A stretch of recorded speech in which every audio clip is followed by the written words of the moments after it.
오늘도 복음으로 충만한 귀한 분들 되시기 바랍니다. 수요일 날은 항상 우리가 무엇을 마음에 두고 메시지를 듣고 또한 우리가 기도하고 인도받냐면 전도입니다. 근데 전도를 생각을 하면요, 항상 무엇이 되냐면 전도가 행복해야 되는데,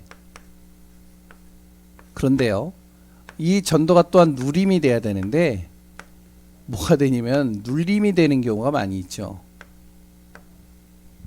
하는 거는 알고, 그래 또한 복음 전해서 생명 살려야 된다는 건 맞는데, 근데 이게 잘 안 된단 말이죠. 전하고 싶은데 전해지지가 않고, 또한 복음을 들어야 될 예비된 영혼이 보여지지 않고, 또한 전하는데 저 사람이 또한 복음을 받으면 좋겠는데 오히려 내가 더 그걸로 인해서 피해를 입거나 어려움을 당하는 경우들도 있고, 그래서 이 복음이, 이 전도가 행복하고 누려져야 되는데 자꾸 이게 된단 말이에요. 그러니까 자꾸만 이게 힘이 빠지는 겁니다. 뭐 저 같은 경우도 마찬가지였어요. 수십 군데 수백 군데 현장을 들어가 보고, 그랬던 문을 두들겨 보고, 그랬던 나는 절대 할 수 없는, 내 스타일로는 절대 안 되어지는 현장에서 길거리에서 사람들 만나서 이렇게 복음도 제시하고 전도지도 나눠주고 하는데, 이게요 하루 이틀이래죠. 이게 눌려요. 쉽지가 않아요. 어떻게 하느냐, 우리 성도님들은요 전도하지 마시고요 이거 하세요.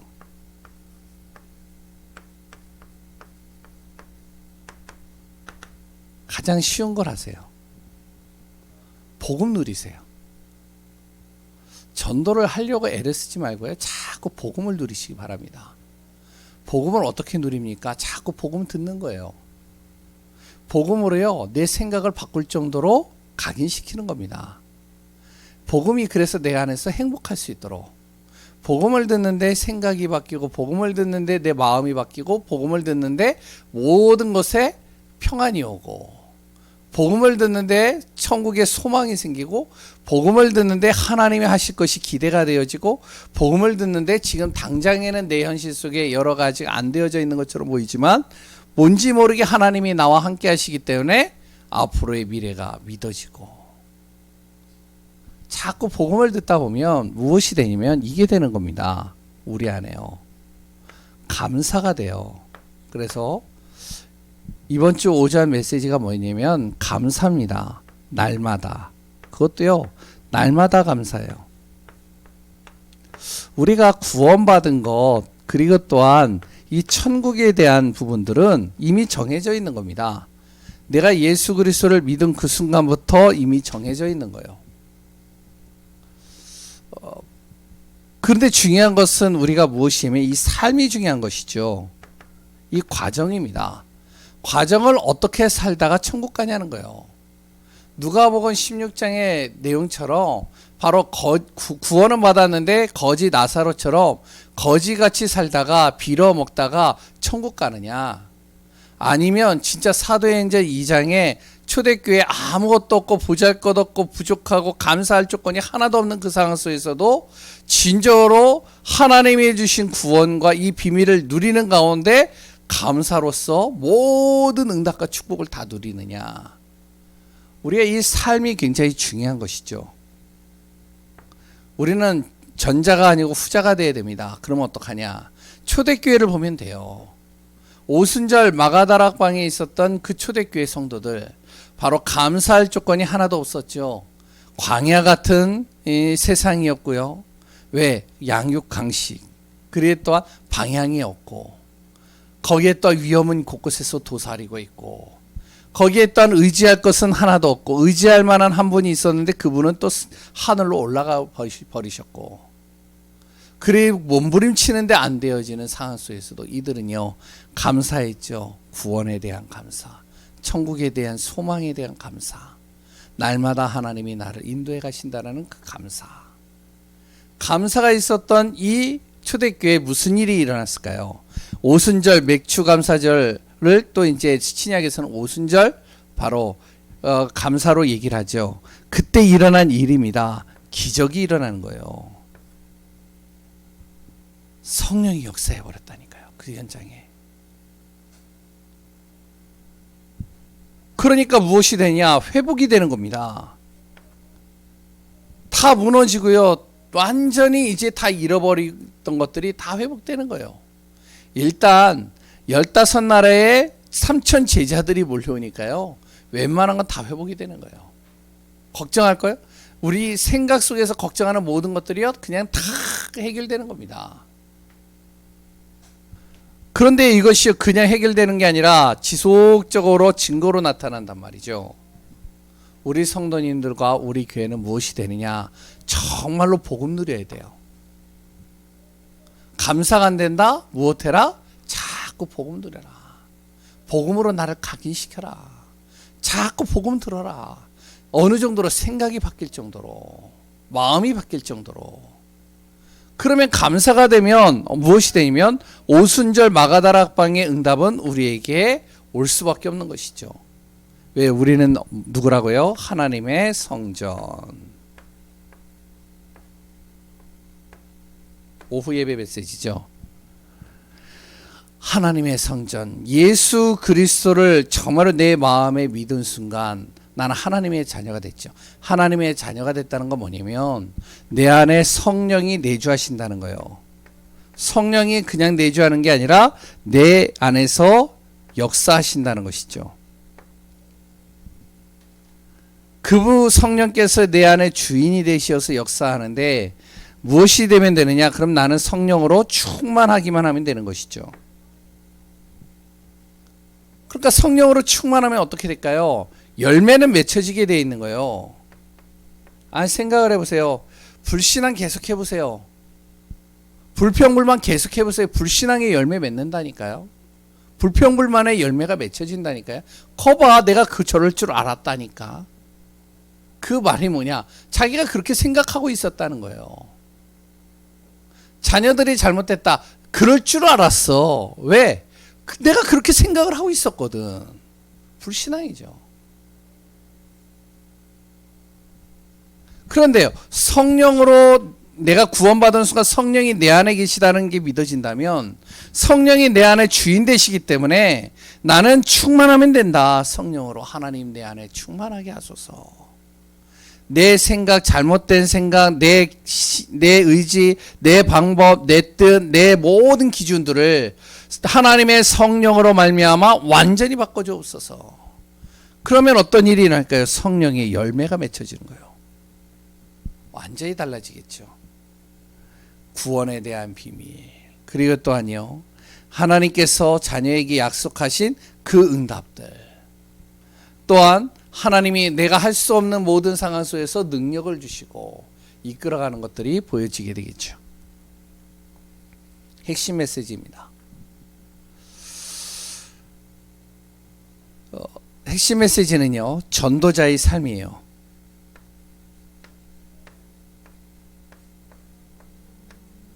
우리는요, 전도자의 삶을 살아야 됩니다. 근데 어떤 전도자의 삶이냐? 경쟁이 없는, 누구와도 경쟁할 필요가 없는 전도자의 삶입니다. 그러면 어떻게 해서 어떠한 누구도 경쟁할 수 없는 전도자의 삶을 살 수 있느냐? 내 안에 있는 옛 것을 가지고 하면요, 절대 안 돼요. 무엇을요? 하나님이 주신 새 것을 가지고 하면 됩니다. 그러면 경쟁할 필요가 없고 경쟁할 것도 없어요. 하나님이 그걸 통해서 나의 모든 삶에 전도자의 삶을, 전도자의 축복을 누리게 하는 거예요. 무슨 말이냐? 정현주 목사라는 저만의 하나님께서 주시는 달란트가 있잖아요. 우리 권사님들에게만 주신 달란트가 있잖아요. 이것이요, 내 안에서 찾아지면 좋겠는데 이게 모른단 말이죠. 내가 뭐를 잘하고 내가 어떤 달란트가 있고 하나님이 나에게만 주신 것이 무엇인지를 모르잖아요. 근데 하나님이 그것을 나에게 깨닫게 하시고 발견케만 하신다. 어떻게 될까요? 완전히 달라지는 거예요. 근데요, 달라지는 정도가 아니에요. 그걸 통해 가지고 무엇이 되면은 다른 사람들에게 영향을 주는 거예요. 영향을 주니까 어떻게 돼요? 그러니까 그 사람들이요, 나를 통해서 변화가 되는 거죠. 인천에 가보면요, 지금은 이제 없어요. 인천에, 제가 이제 인천에서 좀 오래 살았거든요. 인천에 이제 인하대라는 데가 있어요. 인하대학교가. 근데 그 인하대학교에 이제 밥 먹으러 자주 가거든요. 이제 우리 이제 청년들이. 왜냐면 뭐 싸고 맛있으니까. 근데 이제 거기를 가면은, 인하대에 딱 가면 그 골목에 뭐가 있냐면, 한 할머니가요, 뭐를 하고 있냐면, 그 계란빵이 있죠. 계란빵을 만들고 있어요. 그 계란빵을 만드는데, 그 리어커를 끌고선 거기서 계란빵을 만들고 있는데, 거기서 몇 년을 했냐? 30년을 했어요. 30년? 20년인가? 잘 모르겠어요. 연도는 중요하지 않아요. 한번 또 오래 했어요, 거기서. 그래가지고 거기서 먹는데, 그런데요, 거기 계란빵이 있는데, 그 옆에 또 계란빵이 또 하나 생겼어요. 또 생겼어요. 또 생겼어요. 근데 사람들은 어디로만 오죠? 할머니에게만 와요. 먹어봤는데 별 차이는 없어요. 근데 그 할머니에게만 가요. 그 할머니가요, 거기서 오랫동안 했어요. 그런데 저도 이제 청년들끼리 같이 이야기를 하는데, 그러니까 이제 청년이 얘기를 하더라고요. 야, 저 할머니가, 저기서 꽤 오랫동안 했는데, 저 할머니가 지금 가지고 있는 재산이 얼마 정도 될 거 같냐? 그랬더니, 그 청년이 뭐라고 그러냐면은, 그 할머니가 가지고 있는 재산이 이 인하대 뒤에 건물이 5채가 있어. 계란빵 하나만 해가지고. 그러니까 너도 나도 다 와서 거기서 하는 거야, 한마디로. 영향을 주는 거죠. 계란빵 하나도 영향을 주는 거예요.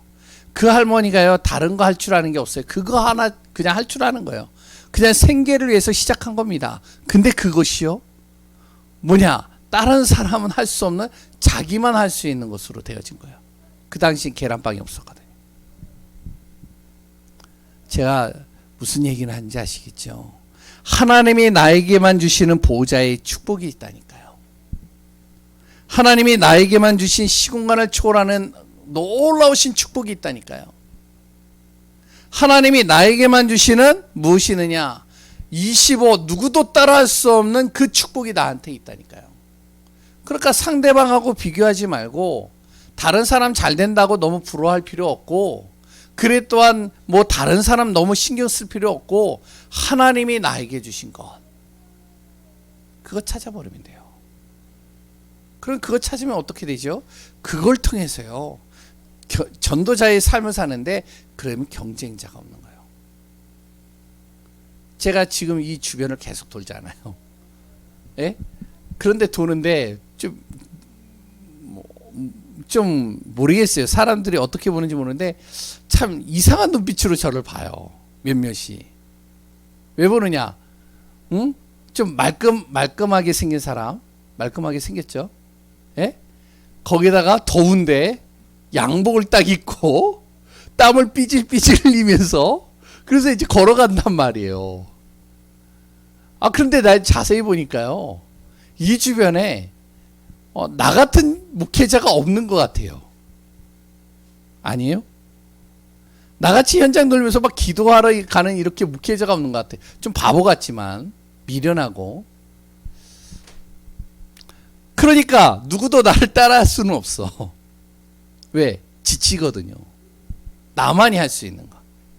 제가 이제 뭐 예화를 제대로 들었는지 모르겠지만, 우리가요, 진짜 응답받는 증인의 삶을 축복 속에 있는 귀한 분들 되시기 바랍니다. 전도는 하려고 하면요, 절대 안 돼요. 눌린다니까요. 해보셔서 아시잖아요. 전도 해라 해서 되는 게 아니에요. 뭐가 되느냐? 이 복음을 계속 누려야 돼요. 누리면 보인다니까요. 현장에 지금 진짜 말씀대로 살지 못하고 말씀이 없어서 죽어가고 있는 게 보인다니까요. 그러면 입이 근질근질하다니까요. 뭔가 말해주고 싶다니까요. 그런데 말해주고 싶은데, 그런데요, 나에게 이상하게 붙는 사람이 생긴다니까요. 그 말을 듣고 싶은 사람이 생기는 거예요.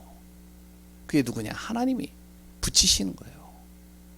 이거 체험해보고 이거를 경험해보면 완전히 달라지는 것이죠. 그래서 제가 얘기를 하는 거가 뭐냐면 계속 현장을 돌다 보면 분명히 하나님의 시간표는 올 거다. 하나님이 하시는 일들은 보일 것이다. 너무 쉽지 않냐. 말씀 듣고 메시지 딱 꽂고 계속 가는 겁니다. 그냥 쭉. 오늘 제목은 당신은 고통을 어떻게 해결하는가. 지금 시대가 또 그런 경우들이 많이 있죠. 많은 사람들이요, 고통이라는 단어가 이게 멀리 있는 단어가 아니라 우리에게 굉장히 가까이 다가오는 단어가 되어버렸습니다. 굉장히 고통스러워요. 힘들어요. 어려워요. 답답해요. 그러니까 예전에 제가 전도를 하다가 이제 뭐 하여튼 많이 잊어버렸어요. 이제 저도 이제 좀 적어놔야 되는데, 현장에서 뭐 여러 가지 만남들이 있었는데 뭐 순간순간 기억나는 것들이 좀 생기는 것 같아요. 근데 생각나는 하나가 있어요. 뭐냐면 어디죠? 사당동에 가보면 사당 총신이 있어요. 그 사당 총신 옆에 골목이 하나 있는데, 그 골목에 가보면요, 이렇게 반지하도 있고 이렇게 뭐 빌라들이 쭉 있어요. 근데 그 반지하에 이렇게 전도하다가 들어가서 만났는데, 반지하에 어떤 나이가 좀 어느 정도 지긋이 드신 분이에요. 근데 이렇게 들어보니까 그 나이가 한 50세 정도 되셨다고 하는데, 얼굴을 보니까요 굉장히 한 70대처럼 많이 나이가 들어 보인 것 같아요. 근데요, 이분이 일어나질 못해요. 왜 일어나지 못하느냐? 류마티스 관절염에 걸려가지고요, 손, 발 모든 게 다 이게 퉁그러졌어요. 난 그걸 처음 봤다니까요. 거기서 이 손가락이요, 딱 이렇게 제대로 돼 있는 손가락이 없어요. 다 어떤 거는 기역자로 이렇게 기역자로 돼 있고요, 어떤 거는 이렇게 구부러져 있고요, 어떤 거는 이렇게 퉁퉁 튀어나와 있고요, 다리도 이렇게 뒤틀려 가지고요. 그래서 류마티스 관절염 중에 굉장히 악성이래요. 그래 이렇게 앉아서 이렇게 다니는 거예요. 방 안에서. 참 가슴이 아프더라고요. 근데 복음을 전하려고 딱 들어갔는데 옆에 뭐가 있냐면은 이렇게 액자가 있는데요, 그 액자에 말씀이 적혀져 있는 거예요. 그러니까 물어보니까 교회 다니는 분이에요. 신앙인이에요. 나는 볼 때는 굉장히 고통스럽고 굉장히 아플 것 같은데, 이분이 그러는 거예요. 잠을 제대로 못 잔대요. 너무 고통스러워서. 그런데 이분이 뭐라 그러냐? 감사하대요. 난 그게 이해가 안 됐어요. 난 충격이었거든요. 내가 볼 때는 그 모습이 다 퉁그러지고 다 해가지고 이게 뼈 마디가 굉장히 아프고 고통스러울 텐데, 이분이 뭐라 그러면 감사하대요. 야, 희한하더라고요. 제가 예전에 이제 무슨 책을 하나 읽었는데요, 우리나라의 그 실로암 병원 원장님이 하나 있어요. 안과 원장이거든요. 찾아보면 나옵니다. 김선태 목사님이라고 나와 있는데 원장이에요. 의사예요. 근데 이분이 두 눈이 없다. 두 눈을 잃어버렸다. 눈이 안 보여요.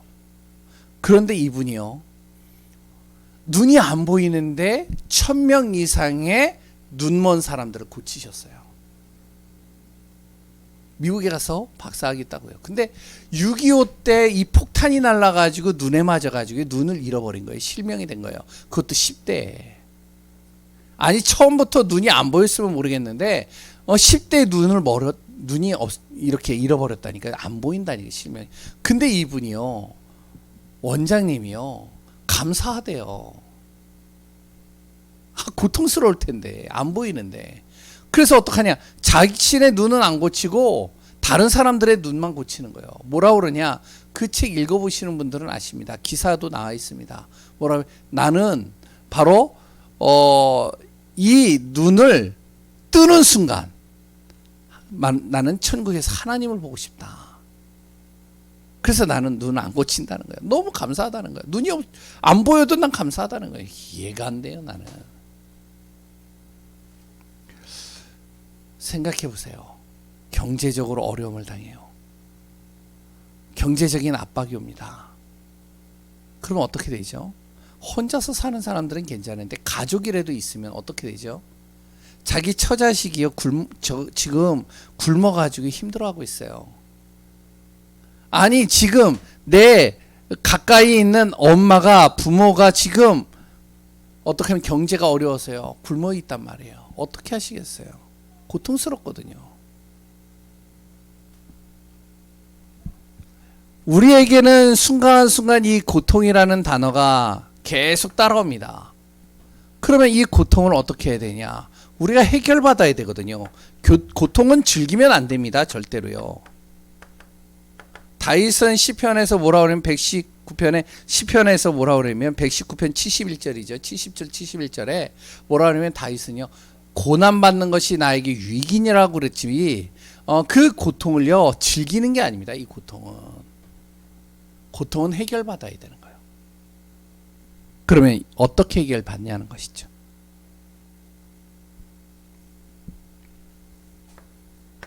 오늘 그 답을 또 찾고 가는 현장 모든 곳에 정말로 이 비밀을 전달하는 증인들로 서시기 바랍니다. 한 가지 더 얘기를 하면요. 제가요. 비염이 있어요. 그래가지고 비염이 있어서 옛날에 이제 저기 어디죠? 신림동에 살 때 비염이 있어가지고 잠을 못 자요. 와, 이게 진짜 힘들더라고요. 잠을 못 자요. 코가 막히니까요. 숨이 안 쉬지잖아요. 잠을 못 자니까요. 어떡하냐면은 다 자고 있는데 나는 일어나가지고요. 의자에서 이렇게 자는 거예요. 왜? 누우면 코가 막혀버리니까. 그러니까 이제 축농증이에요 또. 그래가지고 너무 심했어요. 그러니까 밤마다 잠을 제대로 못 자니까 이게 너무 힘들더라고요. 너무 힘들어가지고 어떡하냐. 진짜로요. 코를 이렇게 잡고 기도를 했다니까요. 주여, 내가 이 코 막혀가지고 잠을 못 자가지고 내일 메시지를 해야 되는데 예배를 드려야 되는데 하나님 잠을 못 자서 이렇게 고통당하면 되겠습니까? 기도를 쭉 하고 했는데 나았을까요? 안 나았을까요? 에? 안 나았다니까요. 근데요 희한한 거는 잠은 잘 잤어요. 우리는요 고통이 항상 어떤 것인지는 모르지만 여러 가지 고통들이 있습니다. 그러면 우리가 그 부분에 있어서 간단하게 좀 같이 나눠보겠습니다. 잘 아는 내용입니다. 고통이 언제 시작되었을까요? 그리고 이 고통이 언제 끝이 날까요? 성경은 정확하게 얘기를 하고 있죠. 이 고통의 시작이 창세기 3장 1절에서 6절이라고 얘기를 합니다. 그로 인해서 바로 뭐죠? 하나님 떠난 것이죠. 그래서 16장 20절에 무엇이 왔죠? 이때 하나님 떠나는 순간 고통이 우리 안에 시작된 겁니다. 남자에게 고통이 오고 여자에게 고통이 오고 땅은 저주받아서 모든 생물과 모든 것들이 다 고통 속에 들어가는 거예요. 그럼 언제 이것이 끝날까요? 누가복음 16장 19절에서 31절에 보면은 하나님 떠난 인간은 어떠냐면은 이 고통은 끝나는 것이 아니라 죽어서도 계속 진행되는 겁니다. 죽어보지 않아서 모르지만 어떡하냐 영원한 불못 영원한 고통 속으로 들어가는 거예요. 또 하나님이 떠나면요. 그러면 두 번째,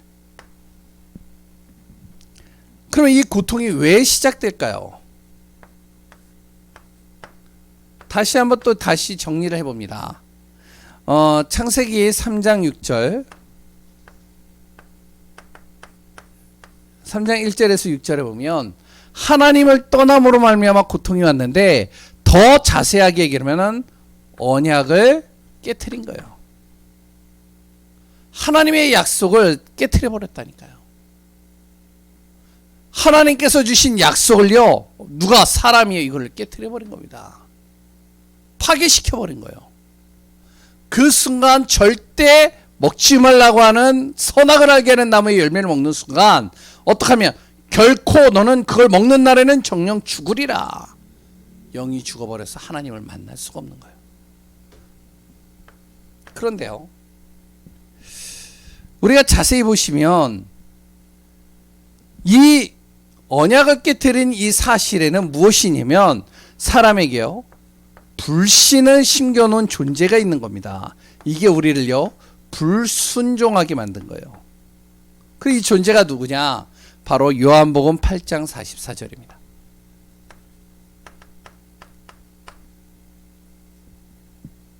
더 정확하게 얘기하면 요한계시록 12장 9절이죠. 옛 뱀, 마귀, 사단이라고도 하는 이 놈이 어떻게 해요? 속인 거예요. 한마디로 거짓말로 속인 겁니다.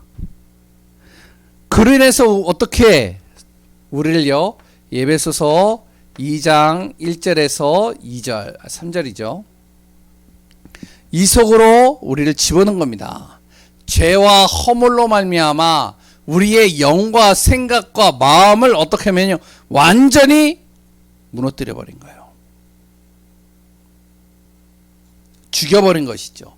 그리고 공중권세 잡은 자를 통해서 나를 운명 사주팔찌에 딱 묶어버린 것이죠.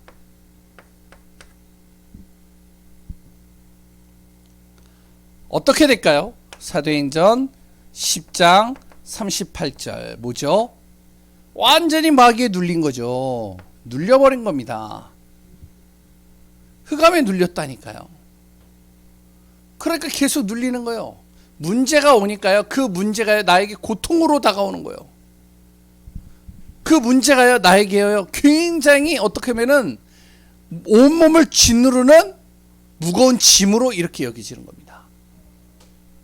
아까 전에 얘기했죠. 류마티스 관절염에 걸린 사람, 눈을 실명한 사람, 이 사람들이요, 문제가 없을까요? 문제가 있다니까요. 그런데요, 이들은요, 해결받았어요. 계속 여기에 눌리는 것이죠.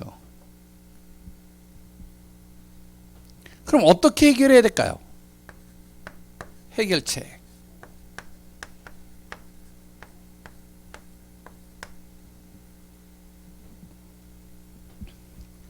병을 낫는다고 다 해결되는 건 아닙니다. 제가 이제 알코올 중독자들 좀 이렇게 좀 많이 만나봤거든요. 근데 알코올 중독자들을 만나보면요, 육신적으로는 정상적으로 돌아왔어요. 근데 그게 나은 게 아니에요. 왜 그러냐? 이게 병들어 있다거든요. 생각과 마음이에요. 그런데요, 조금 무너졌다 할지라도 이 사람의 생각과 마음이 병들지 않으면 어떻게 하냐? 그럼 다시 살아나는 거거든요. 예전에 제가 말씀드렸죠.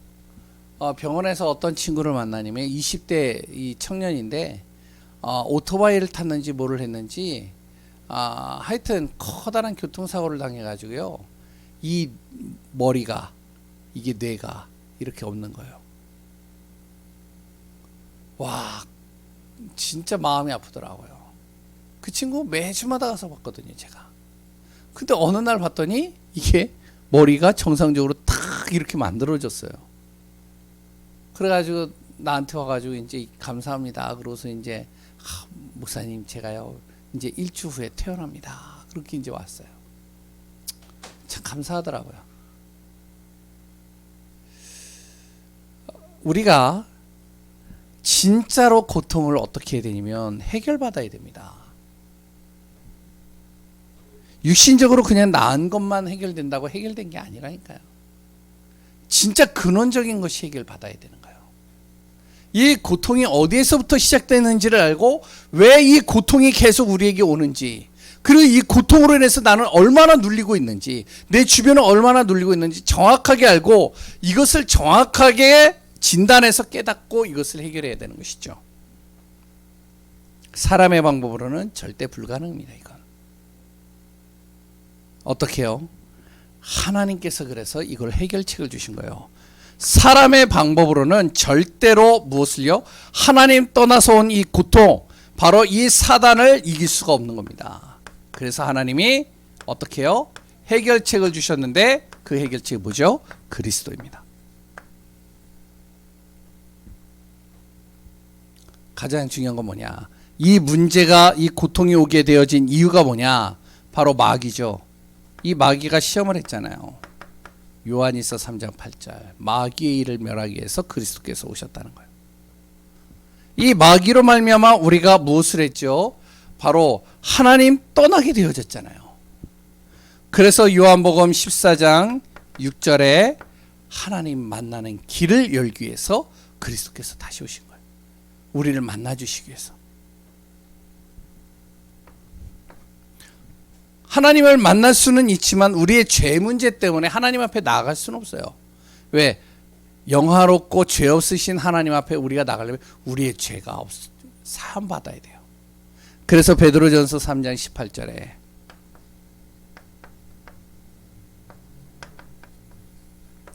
뭐라고요? 그리스도께서 단번에 우리를 위해 죄를 위해서 죽으심으로 말미암아 우리가 하나님 앞에 인도함 받게 되어진 겁니다. 육신으로는 죽임을 당했지만 영으로는 다시 살아난 것이죠.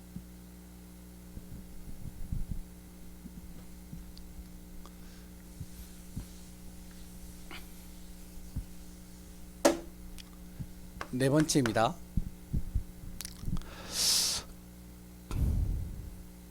그렇다면 우리가 그리스도를 통해서 해결책을 받았다면 그러면 이 고통이 나에게 어떻게 되어졌는가?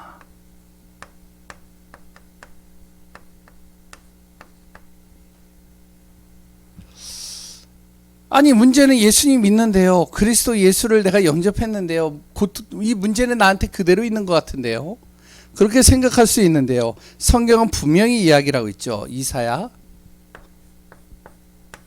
53장 5절에서 6절에 뭐라고 그러냐면 이렇게 얘기를 하고 있습니다. 그가 찔림은 무엇을요?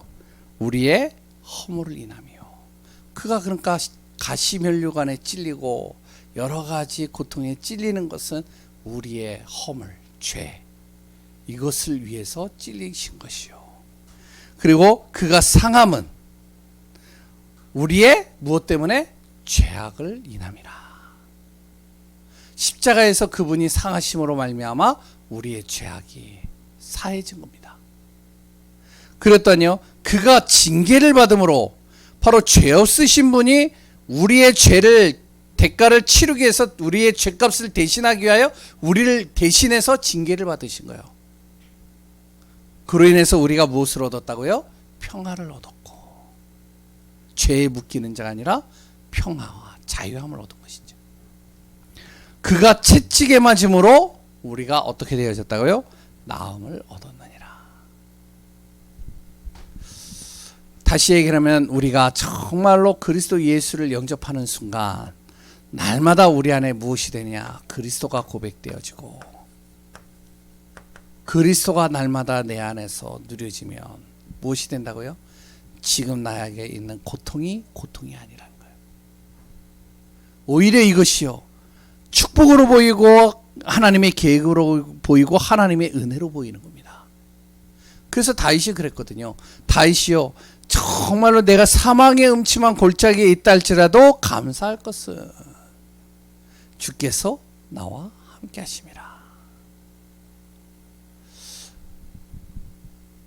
마찬가지로 모세와 그리 또한 사무엘과 많은 믿음의 사람들이 얘기를 했죠.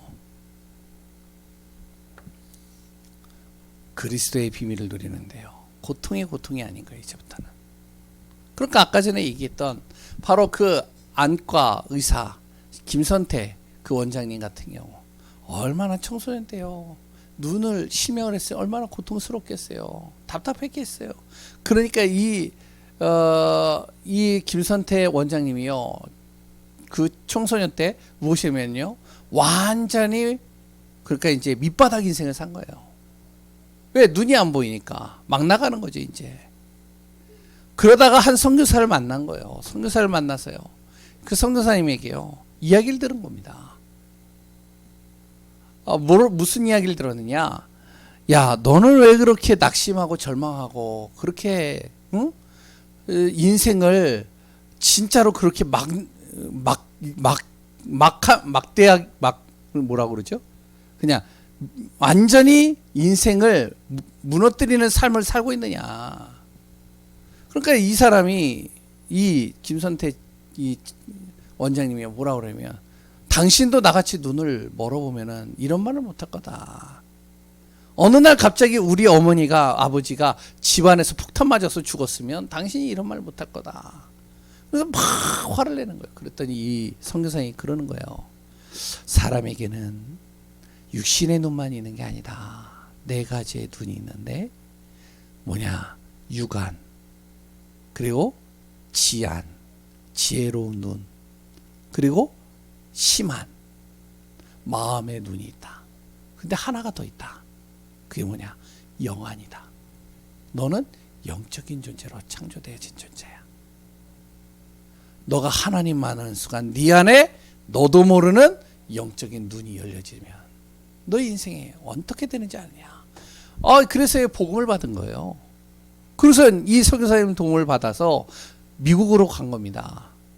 거기서요 점자를 배우고요. 그래서 거기서요 어떡하냐, 눈이 안 보이는데 거기서 대학을 다녀가지고 박사학위를 받은 거예요. 마찬가지입니다. 류마티스 걸린 그분 마찬가지예요. 이분은요 위로하러 들어갔는데, 봉사자들이 위로하러 그 안에 들어갔는데 오히려 그분을 통해서요 더 위로를 받고 나오는 거예요. 오히려 그분이요, 류마티스 관절염에 걸린 그분이요, 기억이 나요. 잊어버렸다가. 근데요 그분이요 항상 사람들에게요 자기가 은혜 받았던 말씀을 얘기하는, 얼마나 감사해요. 그리스도가 들어가는데요 사람이 바뀌는 거예요. 저번에 제가 이야기를 했죠. 태어나면서 각기병에 걸려가지고 뼈가 부러지는 병에 걸려서요 완전히 삶 자체를요 무너져 있는 그 삶을 살았던 그 청년이요 어느 날 누구를 만났느냐, 뇌종양 걸린 사람을 만난 거예요. 뇌종양을 걸리면 어떻게 되어지죠? 잠을 못 자요. 뇌암이죠. 그러니까 뇌종양에 걸려가지고 잠을 제대로 계속 고통 속에 있는 거예요.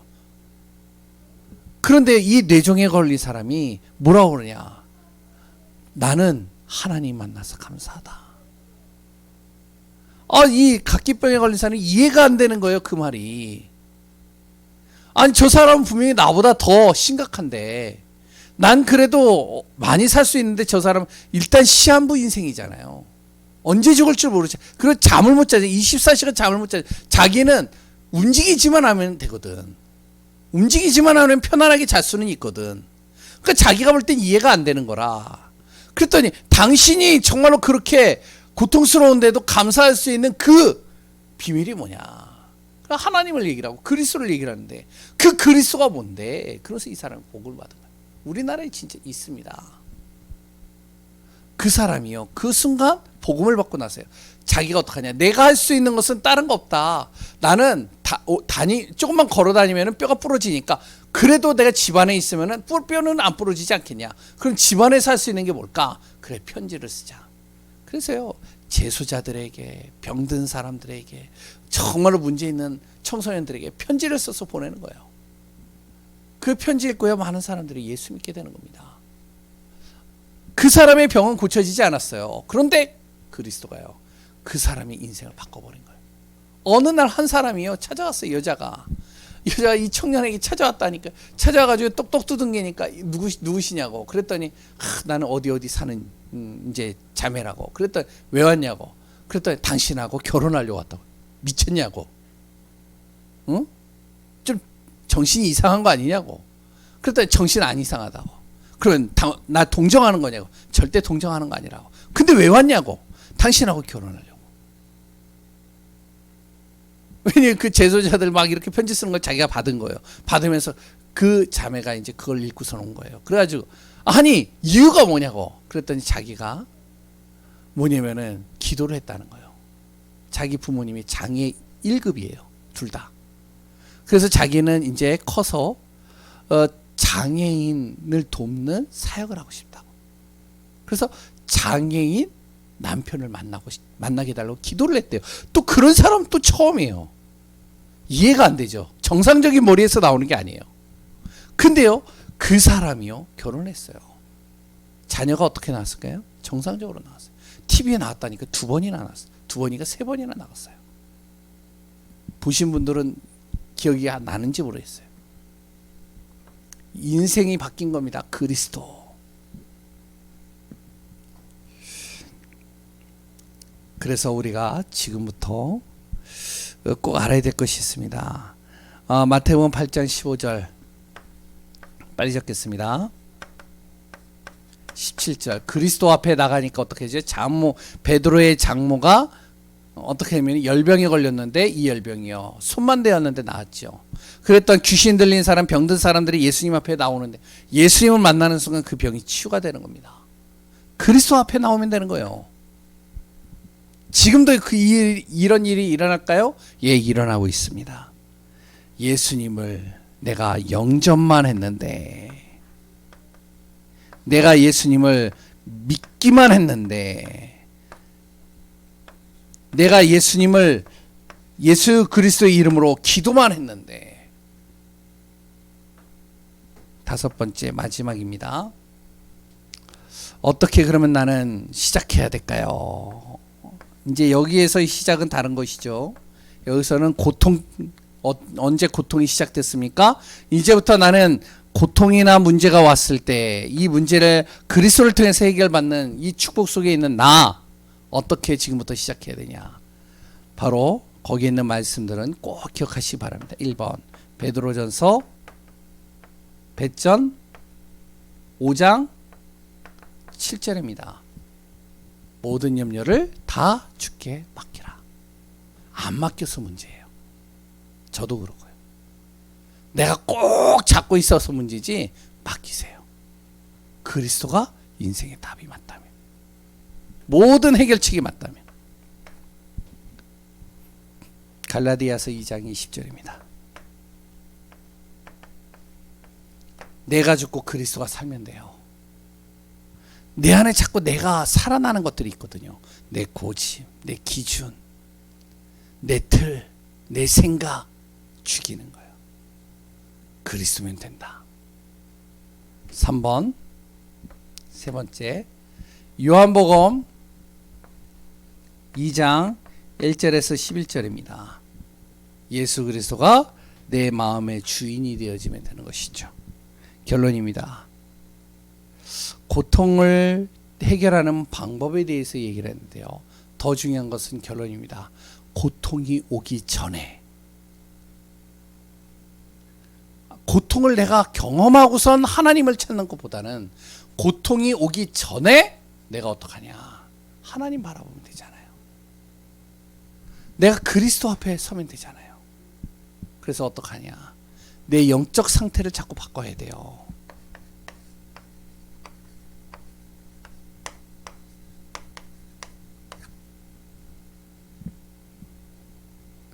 그래서 정시기도 하는 겁니다. 삼원어를 붙잡으라는 얘기가 바로 내 상태를 바꾸는 거예요. 내 영적 상태를 자꾸 바꾸는 거라니까요. 자꾸 복음을 붙잡고 오늘의 말씀, 오늘의 기도, 오늘의 전도를 하라. 아, 왜 이렇게 많어? 그리고 왜 그렇게 숙제가 많어? 왜 그걸 꼭 해야 된대? 그거 안 하면 안 된대? 예. 왜 그러냐? 내 상태를 바꾸는 거거든요. 안 해도 내 상태가 바뀔 수 있다면 안 해도 돼요. 근데 내가 내 상태를 못 바꾼다 그럼 꼭 하셔야 돼요. 시간을 정해놓고 꼭 하셔야 돼요. 근데 지금까지 제가 본 사람들 중에 자기 스스로 영적 상태를 바꾼 사람은 한 번도 본 적이 없어요. 24 기도입니다. 모든 삶을 어떻게 해요? 그리스도 앞에 내가 인도받고 맡기는 삶입니다. 기도가 되도록 만드는 거예요. 그게 승리하시기 바랍니다. 기도하겠습니다. 하나님 감사합니다. 우리 안에 있는 고통, 우리 안에 있는 문제 어떻게 해결해야 되겠습니까? 진저로 하나님이요, 가는 현장 모든 발걸음 속에 완벽한 하나님의 계획을 따라 인도받는 우리가 가는 모든 현장 속에 고통 속에 있는 분들, 어려움과 문제 속에 있는 사람들을 정확한 진단을 해주고 정확한 답을 줄 수 있는 증인으로 서게 하여 주옵소서. 살아계신 예수 그리스도의 이름으로 기도합니다. 아멘. 320